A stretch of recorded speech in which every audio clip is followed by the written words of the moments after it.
Hey there, fellow makers. Do you want a weapon fit for a god? Of course you do. And I'm going to show you how to make StormBreaker. So stay tuned if you want to see how I put it together, or just hang out and chill. And I'm going to make StormBreaker in a few easy steps. A little bit of extra credit too, so let's get right into it. So first things first, we're going to go ahead and trace our axe head pattern onto some 10mm EVA foam 3 times. After that, we can go ahead and start cutting it out. That is an easy step 1 for you. After we went ahead and got ahead and cut everything out, we can work on the hammer part. I'm going to trace it 1, 2, and now 3 times. We're going to do a 4th time, but as you can see, I ran out of room right here. So I did it on a separate piece of foam. By the way, this is all 10mm foam also. Now we can go ahead and cut it all out.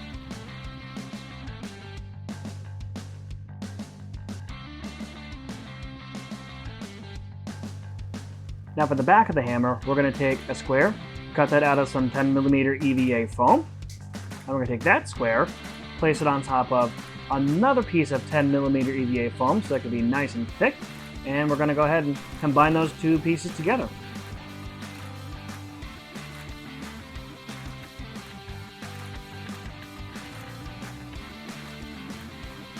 So we're going to go ahead and glue these 2 pieces together first, 2 layers of 10mm EVA foam, so it can be nice and thick for the back of the hammer. We're doing that right now because we are going to actually have to bevel the edges. Each side of this hammer face is going to get an outward bevel. As you can see right here, it kind of almost looks like a short looking pyramid thingy.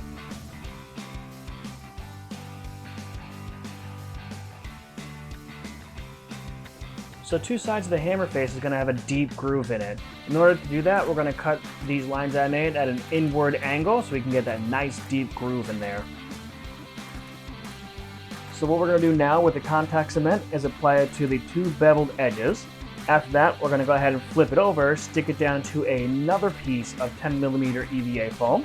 And that's going to allow us, if you have those slopes or the groove facing inward, you're going to be able to see the groove really, really well this way.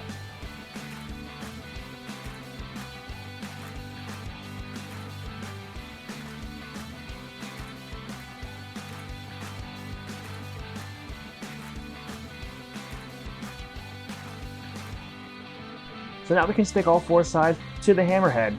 Now I went ahead and marked the middle point of each side, just that's going to help me line up everything really nice. And this process also gets repeated 4 times. And we also want that groove to continue through the rest of the hammer, so we're going to, at the edges, we're going to go ahead and cut those little slits in.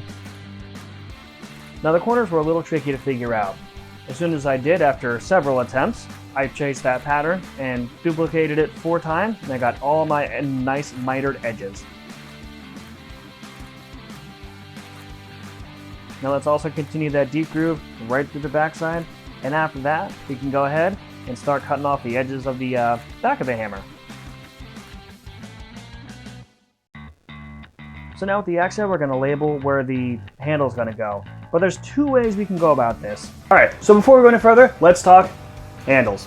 Now I got this one from Lowe's for about 15-16 bucks, and you can make one out of PVC pipe, but I'd rather just have something that's already made and I can work with, and it'll be a lot easier in the long run, saving a lot of time too.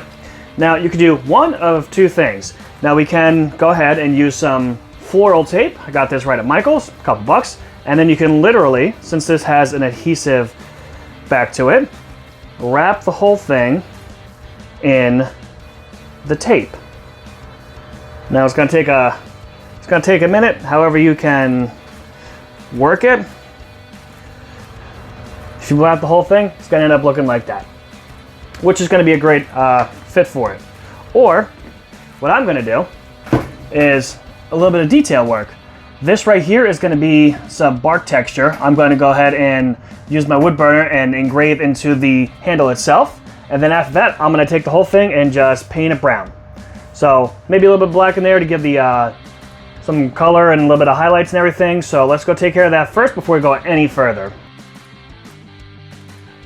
So after several failed attempts of trying to use a Dremel, trying to use a wood burner, and everything else on a regular axe, I totally ditched all that, and I wrapped it with 2mm EVA foam, which is what I should have done from the start because this is a lot more fun and a lot more relaxing. After that's taken care of, we can go ahead and sharpen our axe head by using a belt sander. And all the detail pieces, like the edges, the middle of the axe, and everything else, is going to be cut from 4mm EVA foam. You can cut these out of 6. I decided to go with 4 today. So to make a raised detail on the back of the hammerhead, I actually went ahead and cut out 2 circles out of 6mm EVA craft foam, stuck one down, and then another over top of it, and by pressing the sides down, since it's larger, it's going to have a nice dome shape to it. And that's going to give a lot of detail into the hammerhead. Also, a lot of the detail, all the line work you're going to see on this axe was all wood burned in by hand. After all the detail work is done, we can go ahead, prime and painting, and that's the next step. So now we can go ahead and seal everything up with the heat gun. We're going to gently glide the heat gun over all of our foam pieces. After that, we're going to hit it up with a little bit of a Plasti dip. I went with 3 nice good layers. And then this part, I went ahead and painted the axe handle all by hand. This was all done with just regular brown paint, got at the craft store. And then after that, the silver, I went ahead and used my airbrush to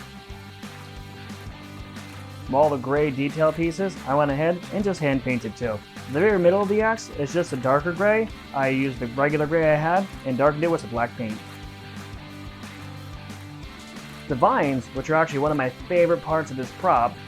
So what you do is you grab a piece of rope, twist it up like this, and then you're going to wrap it up in floral tape.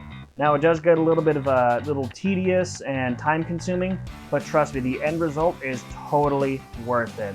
I really hope that this little process that I'm doing here gives an accurate representation of the final product because it is just so cool.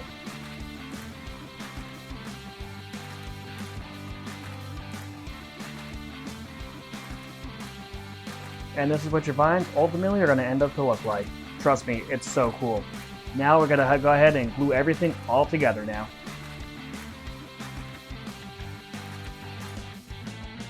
And that's it, everybody. We have Stormbreaker, Thor's axe. Now, I forgot to hit record when I was assembling everything, so don't worry, it's pretty easy.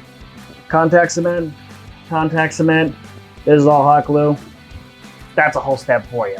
Now, I would like to give a shout out to one of my subscribers, Advik Oha. Sorry if I butchered your name, but thank you for being a subscriber because you guys are the reason I'm here. I'd love to share all my knowledge with you folks. So that's going to bring it to the end of the video for me, guys. Until the next video, stay crafty, and I'll see you next time.